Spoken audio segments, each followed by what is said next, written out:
Elle aussi de la liberté d'expression. Éric Zemmour privé d'antenne sur CNews alors qu'il n'est pas encore candidat. Est-ce que c'est un coup de canif à la liberté d'expression et au pluralisme que vous chérissez, je suppose? Non, je chéris évidemment le pluralisme, je défends évidemment la liberté d'expression, mais je crois qu'on a dit un peu tout et n'importe quoi sur ce sujet. La question n'est pas est-ce qu'Éric Zemmour a le droit de parler. D'ailleurs, je crois qu'il parle beaucoup sur beaucoup d'antennes et on s'en réjouit bien sûr. La question, c'est le statut de candidat ou de non-candidat qui fait que... Et où vous le situez?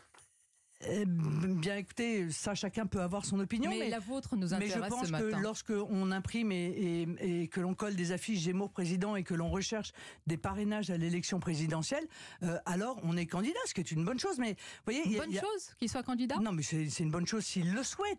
Mais si vous voulez, on ne peut pas être en même temps candidat et en même temps chroniqueur, parce que ça rompt une forme d'équilibre qui est aussi un gage de démocratie et qui permet à chacun de pouvoir s'exprimer aussi en fonction du poids qu'il représente. Eh bien, sur ce sujet...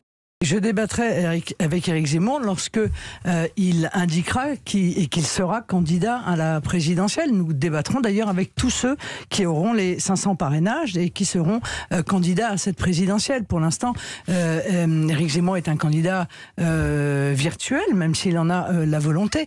Et par conséquent, ça n'est pas le moment. Est-ce qu'il y a des choses qui vous choquent chez Éric Zemmour? Dans son livre, il met en avant, par exemple, le lieu où la famille Mohamed Merah a voulu l'enterrer et le lieu où ont été enterrés les enfants victimes de Mohamed Merah. Est-ce que ça vous choque? Oui, il y a des choses qui me choquent, mais parce que je défends la liberté d'expression, je défends la liberté précisément d'exprimer des propos qui heurtent, qui choquent, comme l'a d'ailleurs défini la Convention européenne des droits de l'homme. Mais